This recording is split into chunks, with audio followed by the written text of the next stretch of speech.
এবং সুমনকে আমি, ব্যারিস্টার সুমনকে আমি এই সাজানো সরকারের, দামি সরকারের পাপেট ছাড়া আর কিছু মনে করি না। নানা ধরনের পাপেট থাকে না, একটা লাল, নীল, হলুদ, তো সুমন হচ্ছে এক ধরনের হলুদ পাপেট। এবং তারা যে এবারে ডামি সংসদটা তৈরি করেছে, সেখানে তো প্রধানমন্ত্রী নিজেই বলেছেন যে ডামি প্রার্থী। সুমন তো হচ্ছে অ্যাকচুয়ালি ডামি প্রার্থী হিসেবে ইলেকশন করেছে, এবং সেখানে তার যেহেতু একটু সোশ্যাল অ্যাকসেপ্টেন্স ছিল, সে কিছু সোশ্যাল ওয়ার্ক করেছে, ফুটবল খেলা নিয়ে তার এক ধরনের জনপ্রিয়তা সে তৈরি করেছে, এবং নানা ধরনের কথা বলে সে এক ধরনের তরুণ সমাজের মধ্যে একটা জনপ্রিয়তার মতো তৈরি করতে পেরেছে। তো সেটাকে পুঁজি করে সে পার্লামেন্ট মেম্বার হয়েছে। এটা তো একটা ডামি পার্লামেন্ট, এবং এই পার্লামেন্টের অংশ হয়ে সুমন, ব্যারিস্টার সুমন বেসিক্যালি এটা বুঝিয়েছে যে সে ফেসিবাদের অন্য রকমের একটা দাবার গুটি।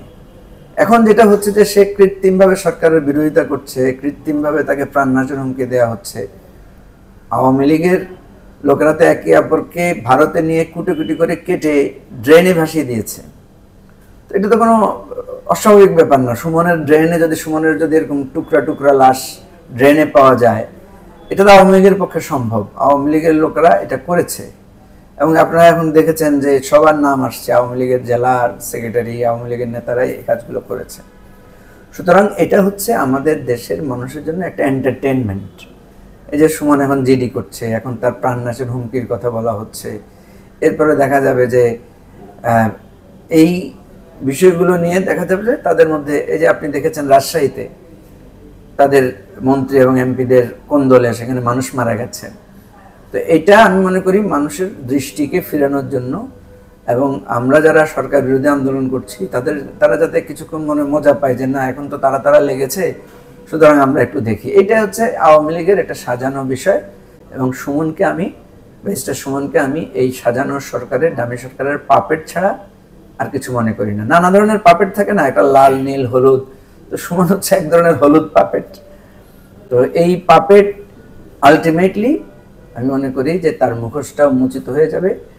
আর যদি এই ক্রনোলজি চলতে থাকে তাহলে হয়তো দেখা যাবে যে কোথাও আবার টুকরা টুকরা হয়ে পড়ে আছে। এটাই ঘটনা ঘটতে পারে। আওয়ামী লীগের মানে শত্রু হবে, এটাই তার অনিবার্য পরিণতি।